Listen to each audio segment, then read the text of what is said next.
Ya, halo dan selamat datang di Aftersound Review, kembali lagi ke acara mingguan yaitu Exclusive Question and Answer. Dan seperti biasa, kalau kalian pengen pertanyaan dijawab dengan lengkap seperti ini, langsung aja klik link Saweria di deskripsi bawah dan tulis pertanyaan kalian di situ, dan gue akan jawab di episode selanjutnya. Seperti biasa, karena gue tambah sibuk, mungkin bakal banyak, apalagi 2 minggu ke depan gue bakal cabut, gue bakal pergi-pergi, jadi mungkin gue susah jawabin komen-komen. Kalau pakai Saweria gue pasti jawab. Pertanyaan pertama dari Nugi Aditya. Pendapat Bang Mike soal lagu Heartbeat dari Charles Leclerc and Sofyan Pamar bagaimana? Tadi gue udah coba lagunya, ini instrumental piano. Kalau kita ngomongin soal rekaman dulu, gue kurang suka karena kerasa ini rekamannya nggak terlalu jernih, pianonya agak mendem suaranya, habis itu bassnya juga kurang authoritative. Jadinya ya biasa aja ini secara rekaman, bahkan bisa dibilang kurang baik. Nah, secara lagunya sendiri sayangnya gue juga kurang suka. Karena gue ngerasa dia permainan piano di bagian bassnya itu rada monoton, cuman di bagian tengah itu makin rame, tapi kayak habis itu balik lagi ke bait itu juga lumayan rame gitu, jadinya nggak terlalu berasa energi perubahan dari yang rame, yang sepi, yang rame, yang sepi lagi. Gue pribadi kurang suka, karena kalau misalnya lu tanya selera gue single piano gitu, lu coba cek aja YouTube Animens, itu dia banyak covering lagu-lagu. Salah satu contoh yang gue suka banget itu dengerin Guilty Crown Ost, My Dearest yang di cover sama Animens itu tuh bagus banget, dinamikanya dapat banget, hentakannya dapat, juga kayak kerasa oh di sini nyantai, di sini memuncak dikit sampai megah banget. Itu yang lagu gue suka. Sorry to say, ini gue kurang suka. Kemudian dari Rio, "Hai Mike, apa ada dongle yang suaranya lebih bagus dari Vio Q15? Tolong kasih impresi perbedaan suara Q15 dengan DC07 Pro dan DC Elite. Thanks." Kalau buat gue pribadi lebih bagus nggak ada, adanya yang berbeda. Karena Q15 sendiri sudah proper, sudah bagus banget, tapi memang dia chonky aja, dia gede build-nya, dan dia tidak bisa dikategorikan sebagai dongle, yaitu DAC amp, portable DAC amp. Nah, kalau dibandingin dongle-dongle pada umumnya, gue nggak ngerasa ada yang lebih baik. Kalau misal dibandingin sama DC07 Pro, DC07 Pro lebih berasa netral, lebih raw. To be honest, buat gue ngerasa background-nya sedikit lebih baik di DC07 Pro. Tapi kalau soal megahnya, itu gue ngerasa lebih bagus di Vio Q15. Itu megah banget rasanya dari bassnya yang a bit warmer, juga sama stage-nya yang lebih luas. Apakah lebih bagus? Jelas tidak. Lalu kalau misalnya dibandingkan dengan DC Elite, nah DC Elite ini suaranya juga sama-sama tipe yang megah. Tapi secara hentakannya itu berasa sedikit lebih harsh dibandingin Q15. Q15 somehow ada smoothness di area treble-nya ala-ala Vio, yang gue rasa kayak Vio M23 juga. Gue ngerasa ada sensasi begitu. Yang gue rasa jadi secara arah suara beda, dynamics and impact-nya DC Elite lebih nyerang ya, tapi Vio Q15 berasa lebih, bisa dibilang lebih mature, mungkin suaranya lebih kalem gitu, ditambah dengan megahnya yang tetap sama. Overall semuanya bagus, tinggal lu pilihnya kemana. Tapi apakah ada yang lebih bagus satu daripada yang lain? Enggak, itu arah suaranya beda semua. Kemudian dari Arfi, "Komek emang eartips sepenting itu ya? Kemarin di Q&A gue pernah bilang gue nggak suka Seven Sonus. Tapi setelah ganti eartips gue jadi suka." Gue bisa bilang yes, yes, yes, and yes. Tapi alasan number one-nya sebenarnya bukan lebih mengubah suara, tapi lebih ke proper fit. Kalau misalnya kalian pernah lihat, dulu gue pernah bikin konten gitu ya, itu sebenarnya kalau misalnya kalian pakai IEM, eartips-nya kurang nge-seal, itu bisa beda banget sama yang proper seal. Number one jadi seal-nya dulu. Habis itu mau ngubah-ngubah itu biasanya lebih ke selera masing-masing. Tapi buat gue pribadi, punya ear tips banyak itu wajib. At least kalau gue sekarang nih, gue pernah coba ngitung, ear tips gue pribadi ada 30 lebih pasang, dan nggak ada yang satu tipe ear tips itu bagus buat semua. Satu IEM cocoknya sama ear tips A, IEM lain cocoknya sama ear tips B. Bahkan kadang-kadang gue satu IEM tergantung mood gue, kadang pakai ear tips A, kadang pakai ear tips B. Karena itu buat gue koleksi ear tips, terutama untuk yang mainan di hobi ini lumayan lama, itu hukumnya adalah wajib. Karena nggak ada satu yang paling bagus untuk semua, adanya cocok-cocokan. Jadi yes, luar biasa penting. Kemudian dari Indonesia Gelap, bentar gue terangin dikit. Oke, coba Om dengar lagu Ave Musica, Crucifix X, dan Imprison 12. Dan apakah SIM God ET142 cocok buat lagu tersebut? Atau ada saran lain budget 3 jutaan? Jadi kalau misalnya kita dengerin lagu Ave Musica ini, tadi gue udah nyoba tipikal Ave Musica ya, maksudnya rada bit rock ish gitu, tapi cewek Jepang penyanyinya. Rekamannya kurang bagus seperti Ave Mujika lainnya buat gue, sayangnya gue lumayan enjoy beberapa lagu Ave Mujika, cuma rekamannya kurang. Nah kalau misalnya pakai ET142 sebenarnya buat gue ya lumayan cocok-cocok aja. Maksudnya lu dengerin bassnya itu tetap bisa dapat ramenya, vokal teriaknya juga dapat. Tapi kalau ditanya selera gue pribadi, gue masih lebih suka hentakan dari Timeless 2 untuk selera basically lumayan V-shape yang searah. Gue lebih suka Timeless 2. Ataupun sekarang gue lebih suka lagi Kiwi Ears Aether. Itu bassnya paling kecil di antara tiga-tiganya, tapi speednya paling dapet, dynamicsnya tetap dapet, dan juga secara vocal to treble, buat gue pribadi, Kiwi Ears Aether itu lebih lepas, lebih kerasa greget dari vokal si Ave Mujika tadi. Tapi anyway, apakah ET142 cocok? Cocok-cocok aja. Dia paling smooth di antara tiga-tiganya, cuma selera gue aja, gue lebih pengen lepas lagi vocal to treble-nya, gue lebih suka Kiwi Ears Aether. Tapi tiga-tiganya nggak ada yang bad choice, cuma tinggal arah lu mau rada ngebass smooth, atau mau yang lepas sekalian tapi nggak terlalu ngebass gitu sih. Tiga-tiganya buat gue lumayan bisa cocok tergantung moodnya. Lalu dari setup sekarang Sony ZX300 Plus Oxy. Bang mau upgrade DAP pilihan SR15, SR25AK300, M11S, R5 second gen, R6 second gen, DX170 atau saran nggak Andro nggak apa-apa buat jinakin shouty and treble Oxy. Thanks. Kalau buat gue sebenarnya dibandingkan lu pilih DAP-DAP yang buat jinakin ya, mau nggak lu coba untuk EQ aja, karena itu lebih bisa, gua rasa itu lebih solutif deh. Apalagi EQ itu udah pasti di frekuensi yang lu pingin dikurangin. Nah, EQ itu juga kalau misal ditambahin beberapa kali bisa bermasalah dalam hal clipping. Tapi kalau misal mengurangi itu less problem. Apalagi lu fokus di IMOX ini, lo bisa mungkin cobain EQ aja dibandingin mungkin maksa ganti DAP. EQ di area 2, 3, 4 kHz-an, mainin area segitu, habis itu di area 7, 8 kHz yang mungkin ya buat Oxy bisa bikin sedikit kurang nyaman di lu. Tapi anyway, kalau misalnya lu maksa, bang mau gue ganti DAP sekarang lah, gue rasa justru daripada ini pilihan ini, karena kebanyakan beberapa justru yang netral-netral atau agak kering, cari yang rada warm sekalian seperti second dari Sony WM1A. Anyway, ini beberapa barangnya kebanyakan udah barang-barang lama, jadi kebanyakan second juga. Jadi ya mainin EQ atau Sony WM1A aja biasa. Kemudian dari coba saranin masing-masing satu lagu yang bagus buat setiap ayam ini bang. Performer 8, Project M, Estrella. Mau gue ngomong dulu Performer 8, gue kurang tahu karena ya kalau misalnya lu lihat review gue pribadi, gue sebenarnya bukan tipe orang yang suka Performer 8. Buat gue di area upper mid range-nya itu terlalu mendelep, jadinya gue sendiri tidak terlalu enjoy itu di lagu apapun di playlist gue. Kalau misalnya yang Project M, nah ini mungkin agak niche nih, karena dia kan area treble-nya yang unik, bisa dibilang beda sama yang lain. Nah, tapi di sini gue suka ngerasa airy-nya, bukan airy sih sebenarnya, kayak cess-nya itu tuh bisa oke, dan pelafalan kata tuh bisa clear banget tanpa berasa maju. Jadi contoh lagu yang buat gue oke di sini tuh seperti lagu-lagu semacam Joyce Chu, Joy Che Chu gitu loh. Itu dengerin yang Malaysia Cabor ataupun yang How Xiang Ni gitu, I Miss You.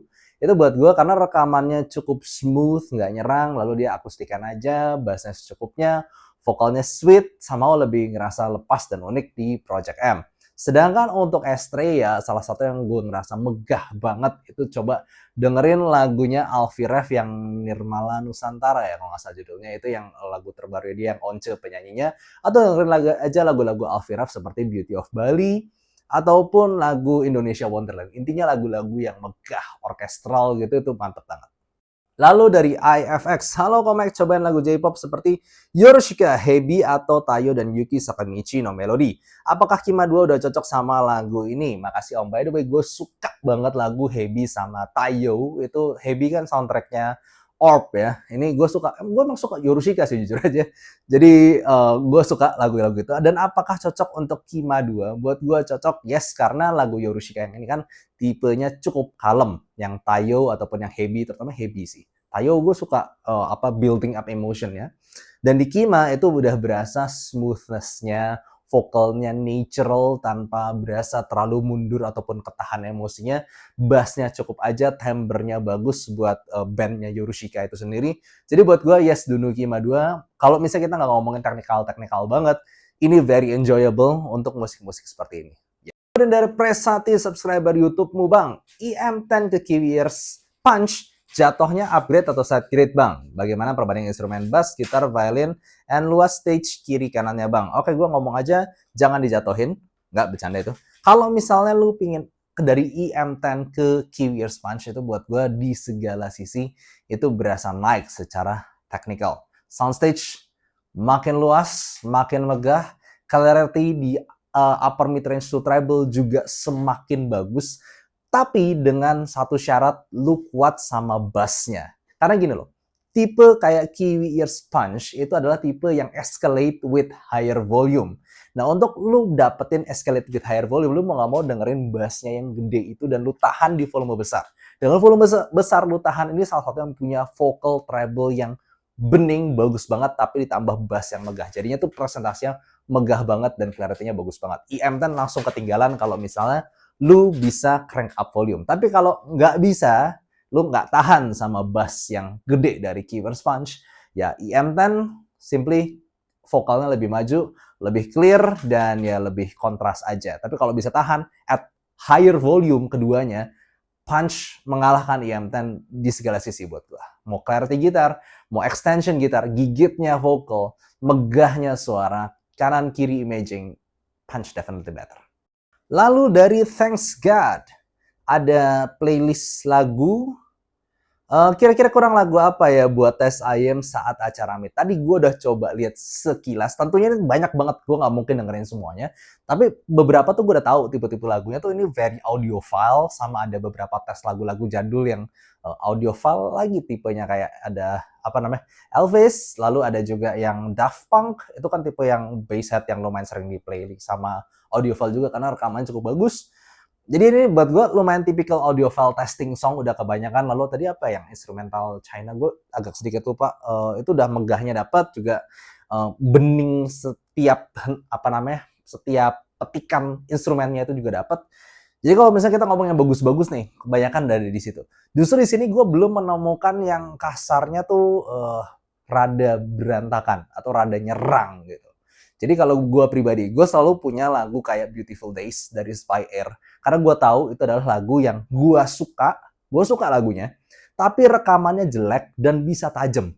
Nah, jadi ayam-ayam gue harus aman dari lagu Beautiful Days itu, tapi tetap gue bisa enjoy energinya. Itu salah satu pendapat gue. Jadi cari mungkin lagu-lagu yang lu suka tapi rekamannya hancur gitu kasarnya. Jadi lu bisa nikmatin semua. Mau yang itu kan rekamannya kebanyakan bagus soal di playlist itu. Yang rekamannya jelek pun lu bisa nikmatin gitu. Satu lagi adalah tipe lagu-lagu yang megah dan dinamikanya menghentak banget. Contoh lagu dari Two Steps From Hell, Never Give Up On Your Dreams, itu kan rekamannya jujur aja nggak bagus-bagus banget, tapi building emotion sama ramenya elemen ketika menghentak bareng, itu juga gue belum nemuin dari playlist ini. Jadi itu aja, satu lagu yang rada kasar, memang sengaja rada kasar. Satu lagi adalah lagu yang rame dan building up emotionnya bagus, dinamikanya tinggi. Jadi itu dua aja sih.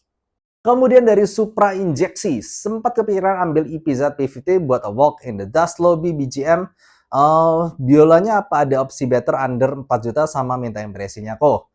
Ini lagunya sebenarnya rekamannya nggak bagus-bagus amat, cuman berasa memang biolanya cukup asik dan ya kayak menemani background music itu oke. Gue udah coba tadi.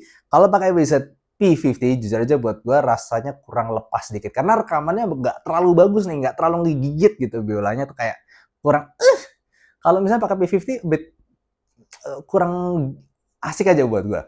Kalau gue pribadi di budget sekitar segini adalah Kiwi Ears Aether.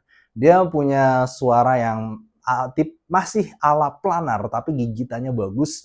Dan I don't know, mungkin karena diameter planernya lumayan besar, gue nggak ngerasa itu superly tipis atau gimana-gimana. Dengan catatan tentunya fitting yang benar. Jadi kalau buat gue pribadi, P50 apa enak dengerin ini, enak-enak aja, cuman buat gue kurang gigit. Lebih ngerasa asiknya itu kalau gue pakai Kiwi Ears Aether. Lalu dari Noh, halo, kok saya lagi nyari ayam yang all-rounder antara Super Mix 4 dan Sunrun SR5. Bandingin juga kok, saat ini pakai Moondrop Stardust. Moondrop Stardust ya lumayan V gitu kan, lumayan V, tepatnya di upper mid-nya yang maju, bukan di area treble-nya. Gue soalnya pernah review dan sempat punya kan. Kalau dari Stardust, buat gue jelas lebih better upgrade-nya ke Super Mix 4. Itu dengan catatan lu udah cocok sama Stardust ya. Karena profile suaranya bakal agak mirip tipe-tipe Harmon-ish dengan upper mid range yang cukup maju. Sedangkan kalau pakai SR5, ini bakal lebih bassy dan upper mid range-nya nggak semaju Super Mix 4, tapi justru di lower treble-nya atau mid treble-nya gitu. Gue sedikit lupa. Itu yang lebih maju. Jadinya lebih V yang sensasi V yang berbeda, bukan Harman, tapi V yang lebih kayak V plastic V gitu. Jadi lu pada umumnya. Kalau gue pribadi, lu udah cocok sama Stardust, itu udah better ke Super Mix 4 aja. Lalu dari Indeko, "Oke Om, bisa kasih tips untuk travel ke Jepang tak? Kayak waktu terbaik ke sana dan tempat apa yang Om recommend? Thanks." Ini jujur aja ini ya, gue baru ke Jepang sekitar 3 kali dan tahun ini gue bakal pergi lagi. Tapi ini gue gak sering-sering amat gitu lah maksudnya ke Jepang. Uh, Kalau misalnya kita ngomong nih ya, Jepang tuh sebenarnya bagus semua. Tinggal lu pilih, lu mau cari apa. Januari, Februari itu kalau lu mau cari salju, bisa mungkin ke Galayuzawa, atau mau ke Ginzan Onsen, atau mau ke Sapporo, Hokkaido. Itu yang incer salju tuh. Biasanya gue nggak terlalu suka sana karena kalau salju gue nggak terlalu bisa main somehow. Lalu kemudian Maret bisa mungkin ngincer Sakura, Maret, April, Mei itu sebenarnya suasananya spring, udah enak di situ apa namanya masih rada dingin tapi udah adem lah, nggak sampai dingin-dingin banget, bisa banyak main di situ. Lalu lu bisa datang di area-area Maret, April, Mei itu misalnya ke Alpine Road dari Nagano, Toyama atau di sekitar Kamikochi sana. Itu kasarnya itu salju masih ada tapi udah mulai leleh. Jadi lu masih ngerasain salju, lu bisa mainan salju tapi udah rada adem gitu, udah nggak dingin lagi. Apalagi Nagano dan Toyama Alpine Road itu justru dibuka setelah winter. Kalau winter itu terlalu tutup salju. Kalau ini udah dibuka jalannya, jadi ya itu bisa main mungkin ke Nagano Toyama waktu-waktu itu. Lalu kemudian kalau Juni, Juli, Agustus itu udah mulai musim panas. Jadi itu bisa sampai 38 sampai 40 derajat Celcius. Jadi super panas dibandingin Bali aja lebih panas itu. Dibandingin Bekasi juga mungkin lebih panas itu, cuman bedanya itu mataharinya sih panas banget. Di situ ada bisa nyari mungkin festival kembang api Hanabi Taikai itu, tapi harus ngincar juga, harus ngincar jauh-jauh hari. Lihat aja di grup-grup apa namanya traveling Jepang lah, itu bakal dikasih tahu kira-kira tanggal berapa ada Hanabi Taikai atau firework festival. Itu mantep banget. Sayangnya gue belum pernah nyoba. Gue mungkin salah satu wishlist ya. Lalu kemudian kalau misalnya kita ke September, Oktober itu biasanya waktu mulai transisi dari musim panas tuh fall atau ke autumn, itu juga cukup enak sebenarnya waktunya karena itu musim-musim yang tidak terlalu ramai.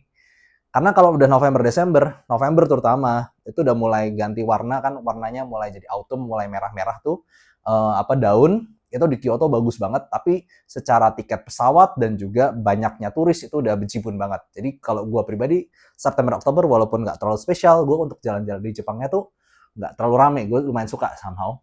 Lalu kemudian untuk ya Desember, Januari, Februari ya kita balik lagi ke masa-masa mulai dingin. Tapi Desember itu biasanya saljunya belum terlalu tinggi. Januari, Februari yang lebih tinggi, lebih nyalju gitu. Nyalju bahasa apa itu? Desember mungkin bisa melihat di sekitaran Tokyo itu ada apa namanya illumination, Christmas illumination yang jalan-jalan itu dikasih lampu-lampu, itu juga keren sih. Jadi sebenarnya tergantung tempat, tergantung waktu, itu bisa beda-beda banget. Tapi salah satu yang gue suka kemarin, gue nyobain ke Kamakura sama ke Pulau Enoshima. Itu kan tempat yang terkenal yang apa, pertemuan slam dunk itu loh. Buat gue itu keren banget, tapi lu mesti ke sana mungkin jam 7 pagi, 8 pagi buat lu ngerasain scenery yang Jepang pinggiran banget. Kayak anime live banget lah di situ. Lalu kemudian dari Agung, kok EW300 plus down pro apa perlu jack balance atau cukup 3 plus 5 down pro? Soalnya gue pengen nggak terlalu bisa bedain lagu FLAC MP3 320 kbps sama M4A. Nah kadang-kadang ini lu harus cobain sendiri untuk tahu apakah itu worth it apa enggak. Karena 4,4 balance itu nggak cuma soal power, tapi kadang-kadang, bahkan kebanyakan ya, itu 3,5 mm-nya dari si DAC itu rada di nerf. Dan katakan dia misalnya pakai dual DAC, ketiga 3,5 mm itu cuma dipakai satu DAC doang, 4,4 mm itu pakai dual DAC dan dual amping kanan kiri bisa channel sendiri. Itu bikin kesannya lebih megah, lebih mewah lagi, dan buat gue jelas terasa. Jadi nggak cuma soal power, tapi karena pengimplementasian DAC chipnya untuk per channel itu bisa berbeda. Jadi bukan cuma soal power doang. Kalau kata gue sih sebaiknya punyailah kabel balance. Untuk cocok atau enggaknya itu bisa nanti. Tapi at least kalau misalnya udah nyoba-nyoba, udah punya banyak untuk punya device, lu udah nggak perlu pusing lagi karena lu udah punya kabelnya. Kemudian dari Xvira Raihanah Aliatul Haura. Panjang banget. Saran upgrade kabel buat Bang buat naikin area midrange budget 1 juta bisa meler dikit. Sekarang pakai Eco OH10 Obsidian. Terima kasih banyak Bang. Wah ini sayangnya untuk yang biasa ngikutin channel ini dan Q&A, gue selalu ngomong gue bukanlah orang yang suka gonta-ganti kabel. Karena basically kabel itu ubahnya bukan cuma secara suara persepsi doang, tapi juga mengenai fitting dan seberapa dalam lu bisa masukin ke kuping. Jadi nggak cuma soal suara doang gitu loh. Dan secara suara pun biofrequency response doesn't change a lot atau bahkan biasanya nggak ngubah sama sekali. Jadi lebih ke persepsi kita bagaimana mendengarkan. Gue pribadi bukan orang yang suka gonta-ganti kabel, kalau udah nyaman dari bawaannya aja. Jadi ya sorry itu saya gue nggak terlalu bisa jawab ini. Karena gue punya banyak kabel, tapi gue hanya pakai ketika kabel bawaannya itu nggak nyaman. Nah ini kalau udah nyaman ya udah, gue nggak ada kabel yang bisa bener-bener bikin V-shape lo tiba-tiba jadi vokalnya maju banget, itu juga nggak ada. Anyway, itu lebih ke fine tuning atau fine adjusting untuk kenyamanan dan juga persepsi pendengaran lo sendiri. Jadi gue sorry to say gue kalau misalnya tanya ke kabel, ke review yang satu ini kurang cocok sebenarnya. Kemudian dari Januar, saran ayam under 500 yang punya karakter suara mirip TWS, TWS, ya ampun. TWS One More Neo, udah ambil Chu 2 dan Wyvern White Pro tapi kurang serak. Nah jujur aja nih, gue belum nyoba si TWS One More Neo ini, jadi gue nggak tahu suaranya kayak apa. Tapi gue udah cek secara fotonya, by the way karena nggak ada frequency response, gue juga benar-benar buta lah sama ini. Gue udah lihat bentuknya, itu kan mirip kayak earpod ya, jadi nggak pakai silikon untuk nge-seal di telinga lu.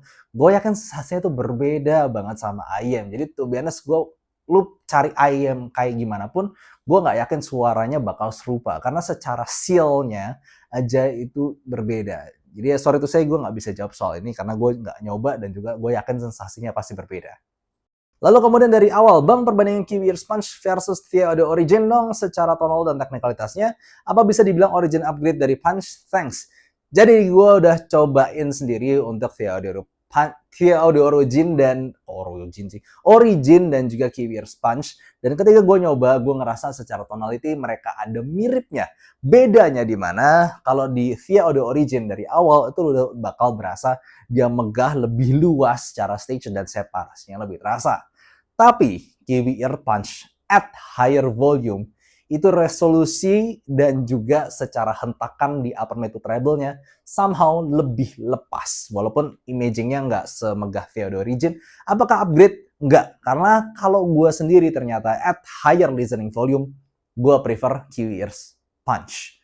Itu secara hentakan gigitan, apalagi gue denger instrumen, karena at higher volume si Thea Audio Origin itu tetap bakal berasa rada nyantai dan a bit muted kalau misalnya dengan instrumental. Kiwi Ear Sponge enggak. Kiwi Ear Sponge walaupun less large secara soundstage, tapi hentakannya sama gigitan violinnya itu tetap berasa dan tetap berasa asik. Kemudian dari fadilrayan@gmail.com. Budget 5 jutaan, minta perbandingan singkat Cadenza 4, Odyssey, dan Volume S. Butuh vokal enak, bass cukupan nggak apa-apa, asal detail. Well, kalau misalnya dibilang Cadenza 4, kalau buat gue a bit dry secara vokal, jadi gue kurang suka vokalnya. Mungkin smooth iya, lalu jelas iya, bassnya adaan aja iya, tapi buat gue tekstur vokalnya tuh kurang berbody. At least buat vokal cowok ataupun vokal cewek juga gue ngerasa kayak a bit kurang mid gitu, kayak kurang berdaging suara vokalnya itu, kayak kurang tebel aja lah kasarnya. Lalu kalau misalnya kita ngomong Odyssey, ini yang paling cocok buat selera gue dan penilaian gue. Dia bassnya masih ngehentak, mungkin agak gedean mungkin misalnya untuk beberapa orang yang anti bass. Tapi tekstur vocal dan treble serta jelasnya itu at higher listening volume. Ini soalnya salah satu IEM yang punya good escalation at higher volume. Si Odyssey ini bisa paling imersif secara imagingnya. Dan juga tekstur vokalnya gue ngerasa paling spot on aja untuk si Odyssey dengan catatan tentunya fitnya yang tepat dan juga at higher listening volume. Kemudian kalau misalnya untuk volume S sendiri sebenarnya kalau tuningan basic ini gue yakin banyak banget yang cocok. Cuman secara technical dia nggak terlalu mumpuni dan juga secara tekstur vokal walaupun tuningannya somehow gue ngerasa volume S itu lebih ideal, tapi tekstur vokalnya gue somehow lebih suka di Odyssey. Somehow kayak lebih fluid, lebih natural aja secara vokalnya. Dan secara bassnya itu beda. Kalau di Volume S lebih ke punch, sedangkan di Odyssey somehow punch-nya lebih ada rumble-nya. Jadi kalau misal dari tiga ini, kalau misal lu okay at higher listening volume, pilih Odyssey. Cuman kalau misal lu medium listening volume, itu Volume S aja. Lalu dari suka dengar J-pop Western OST Game, minta rekomendasi DAP Max 15 juta kok. Untuk IEM yang sering dipakai i600, Monarch Mark III 30, SM4, S12 Pro, banyak ya. DAP-nya sekarang pakai Vio M11S. Thank you. Nah, kalau misalnya udah punya Vio M11S dan lu udah cocok sama itu, saran gue stay in Vio. Karena yang lain suaranya mungkin bisa agak berbeda, dan gue salah satu orang yang cukup suka sama Vio juga. Diganti ke iBasso itu masih kurang cocok, diganti ke yang Hibi itu juga kurang cocok. Gue bakal balik ke Vio lagi, kalau dari at least ada beberapa pilihan di sini. Di budget 15 juta, gue bakal pilih Vio M15S.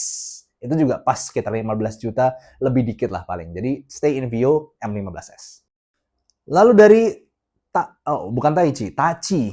Bang, menurut abang Tangzu Yuswanci itu gimana, dan boleh minta saran ayam dengan open back di budget 1-2 jutaan. Nah, kalau gue pribadi, sorry tuh saya gue belum nyobain Tangzu Yuswanci, karena banyak dari kalian yang sebenarnya sudah nanya sama gue. Mungkin kalau misalnya gue cobain next time, gue bakal post itu di short impression gue, biasa kan ada di Instagram atau di Facebook. Jadi jangan lupa untuk follow tuh Instagram dan Facebook gue, Aftersound Review. Nah, sekarang ini gue nggak bisa jawab karena gue belum nyoba, as simple as that. Kalau misalnya saran budget 1-2 juta yang open back, sekarang ini yang lumayan terkenal rada semi open back itu kan, kalau misalnya di budget 7 juta ada Elysian Pilgrim, cuman 7 juta sih jauh banget. Kalau misalnya di budget 3 jutaan itu ada EPZ P50, tapi nggak sampai open banget, tapi at least sedikit lah ada berasa opennya. Nah, kalau misalnya di budget sekitar 2 juta itu biasanya second-nya dari Rap Go Hook X. Nah, itu oke lah, itu masih bisa dicoba dan biasanya harganya lebih murah.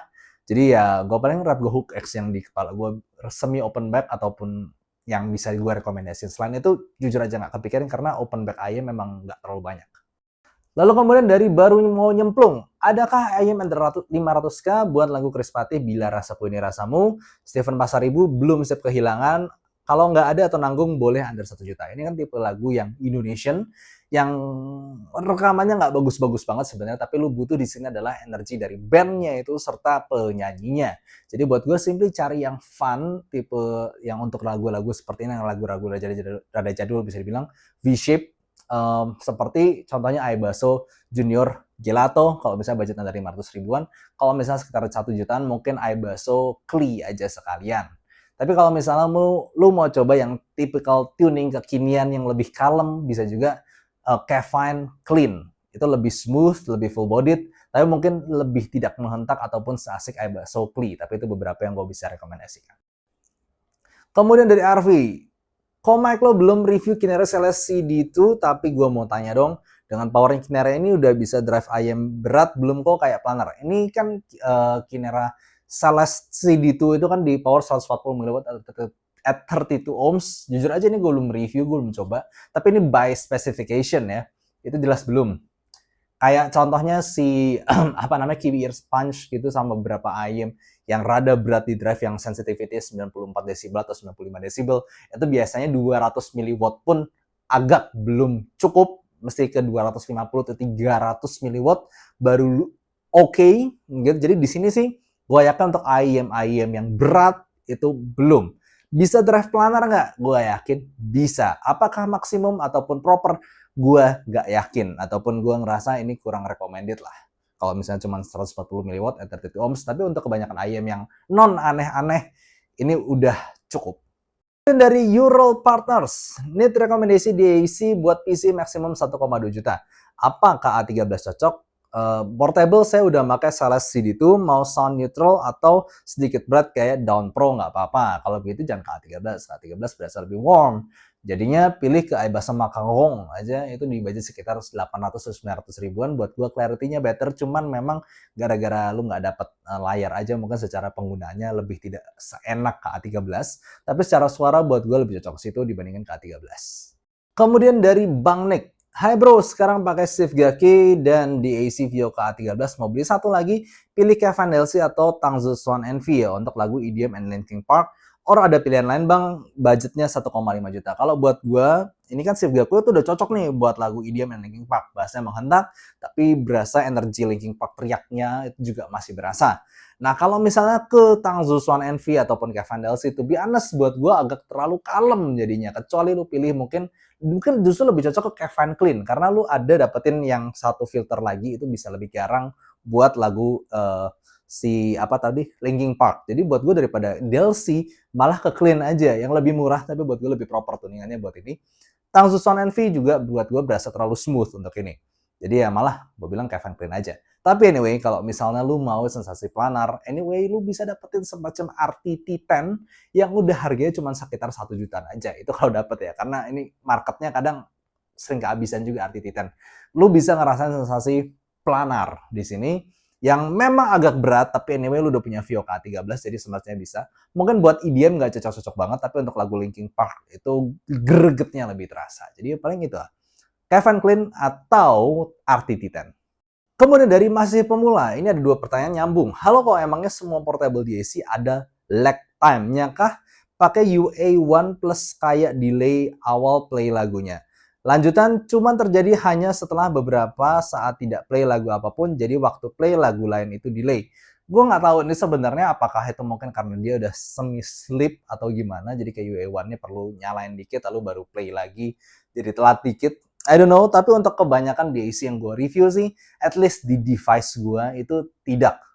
Jadi, tapi gue ngerti maksud lo ini. Kadang gue pernah, kalau nggak salah pernah pinjam punya teman gue HP gitu ya. Gue cobain DAC, ada sedikit lag time-nya. Jadi gue rasa juga ada hubungannya sama device yang dipakai untuk play-nya itu apa, dan juga compatibility-nya mungkin sama OTG dengan si DAC-nya juga. Itu beres gue nggak terlalu tahu secara teorinya, tapi gue pernah merasakan itu. Tapi di kebanyakan yang gue coba dan gue review sekarang itu sebenarnya enggak. Lalu dari Uhit, ngulang soal materi power untuk dapetin suara yang proper berpower dari IM, apakah harus selalu pakai 4,4? Soalnya ada DAC 3,5 tapi MW besar. Sebenarnya kalau kita ngomong power doang, tidak. Pakai 3,5 miliwatt itu udah, 3,5 miliwatt. 3,5 mm itu udah cukup. Contohnya aja kayak sebutlah kita Chord Mojo 2, that's really powerful. Chord Mojo 1 juga that's really powerful. Dia nggak punya colokan 4,4. Pakai 3,5-nya udah sangat proper. Tapi masalahnya gini, kalau sekarang kebanyakan DAC atau kebanyakan DAP itu nerf rada di 3,5 mm-nya. Kayak gue sebutin di pertanyaan kapan tadi, itu kan kadang dia punya dual DAC, ada bahkan punya quad DAC. Itu cuman bisa diaktifin di 4,4 balance-nya doang. Di 3,5-nya cuman pakai 1 DAC doang. Nah, di sini kita nggak ngomong cuman soal power doang nih, tapi implementasi untuk DAC chipnya. Jadi kesannya lu rada semi mubazir kalau misalnya lu nggak pakai 4,4-nya. It's not only about power, tapi juga implementasi secara source itunya sendiri. Jadi gue rasa sih tetap lebih baik punyailah 4,4 mm. Ya gue tahu ada yang udah maksimal juga di 3,5-nya, tapi zaman now banyak yang 3,5 mm-nya kasarnya rada di nerf gitu dibanding 4,4 mm-nya. Lalu dari fanboy Togenashi Togiari, minta saran ayam 6 juta ke bawah buat lagu Togenashi Togiari, No One yang baru sekarang masih nunggu Vio K15 datang. Kalau buat gue pribadi sih, untuk budget sekitar sini, tadi gue udah coba denger lagunya, itu kan tipe lagu band Jepang, girl, yang suara vokalnya lumayan butuh greget, lalu tambah bassnya yang asik dan juga musiknya yang rame, tapi rekamannya kurang bagus. Jadi di sini gue mencoba IM yang punya suara Harman, jadi vokalnya berasa asiknya, bassnya tetap asik, megah juga, dan juga gue pengen layering lebih banyak lagi untuk maksa ini teknikalnya dinaikin, karena rekaman lagunya nggak terlalu bagus jujur aja. Jadi gue rasanya paling bisa merekomendasikan IM seperti SIMGOT IM10 yang dulu harganya 7 juta, 6 juta, sekarang udah diskon sekitar 5, sekian lah, jadi under 6 juta. Itu dia layeringnya bagus banget dan juga greget vokal sama asik bassnya tetap terasa. Paling SIMGOT IM10 sih. Lalu kemudian dari user PRX, Bang, buat nyocokin kabel Sena Sentani sama DAC UA6, nyari IM sub bass gede under 2 bisa ke apa nih, bisa ketiga yang treble good and technical nggak terlalu jauh sama PRX. Kalau buat gue pribadi sih yang treble good, bass sub bass gede treble good, agak susah ya, karena gue kebayang beberapa yang sub bass-nya gede banget di sini, itu teknikalnya kurang gitu, dan PRX sendiri kan bass-nya nggak gede-gede amat. Jadi kalau gue pikir sih, yang sub bass fokus bukan mid bass, tapi ini bassnya nggak gede-gede banget, cuman emang sub bass fokus aja. Dan teknikalnya better dibandingkan PRX di budget sekitar 2,5 juta. Itu ada SynGold Super Mixer, tapi kalau bisa naik sekitar 3 jutaan, gue ngerasa Ziget Odyssey itu masih my main recommendation. Asal itu selalu gue ngomong, Ziget Odyssey itu escalate at higher volume. Jadi lu cobain untuk crank up volume rada besar, tahan aja, itu lu bakal ngerasa itu bisa ngerasa imaging dan immersiveness-nya itu lebih terasa lagi. Jadi ya paling itu aja sih. Kemudian pertanyaan terakhir untuk sesi kali ini dari Sonata, ada 2 pertanyaan nyambung. Sennheiser i900 atau 600 masih worth it nggak di 2025? Soalnya lagi diskon di Amazon 900 jadi 158.000 yen dan 600 jadi 55.000 yen. Saran yang mana? Kalau buat gue pribadi, 900 dan 600 itu tetap worth it. Asal lu specifically nyari IM yang single dynamic driver dengan resolusi bagus ala Sennheiser. Kalau misal lu tidak specifically nyari single driver tersebut, banyak pilihan lain yang objectively lebih gampang gua rekomendasikan. Karena single driver tetap aja berasa separasinya itu bakal kalah sama yang multi driver. Single driver yang dari Sennheiser bisa menang di area mungkin resolusi, tapi separasinya tuh tetap ngaruh sih. Kalau misal lu kayak gue memang pingin satu itu yang tetap single dynamic driver. IE600 gue punya sampai sekarang dan nggak bakal gue jual. At least untuk waktu yang lama gue cukup yakin. Nah itu salah satu contohnya gue tetap pingin. Tapi tujuannya bukanlah satu IM yang paling bagus, tapi lebih ke karena gue pingin single driver. Nah, kalau i600 sama i900, gue pernah beberapa kali review i900 lebih megah, lebih luas, detail lebih baik, tapi vokalnya terlalu mundur buat selera gue. IE600 itu tonalnya match dengan selera gue, tapi secara teknikal dan wow-nya kalah dari 900. Gue pribadi, gue lebih suka 600, tapi ini tergantung pribadi masing-masing dan apa yang dicari. Nah, kalau misalnya lanjut ke pertanyaan kedua, atau ada IM yang lebih worth it dari Sennheiser i900? Pengen ngerasain IM mahal walaupun dana 20 juta. Nah, buat gue sendiri ada beberapa IM yang lebih gampang gue rekomendasikan. Ini kan lu udah ngomong bahasan second ya. Kayak paling gampang gue rekomendasikan itu 64 Audio U12T, U12T. Itu gampang banget orang suka dan budgetnya sekarang memang di secondnya 18 to 20 juta. Bahkan gue pernah lihat yang 17 juta. Itu buat gue gampang banget direkomendasikan karena detail, separasi, imaging itu udah kayak suatu paket lengkap dan tuningan juga bagus. Tapi anyway, kalau nggak dapet itu mau barang baru juga ada Theo Audio Monarch Mark III yang harganya anyway sekitar 15 jutaan barunya. Dan itu gue bisa rekomendasikan karena detailnya bagus, clarity-nya bagus, separasi imaging sekali lagi all-rounder, cuma tidak selayered U12T aja. Jadi itu paling rekomendasi lainnya antara Theo Audio Monarch Mark III ataupun 64 Audio U12T. Jadi gitu aja untuk menutup question and answer kali ini. Thank you for watching, dan tidak ada satu IM pun yang sempurna untuk semua orang. Karena itu lebih baik kalian menganalisa kuping sendiri, jadi kenali kupingmu. Thank you for watching. See you next time. Bye-bye.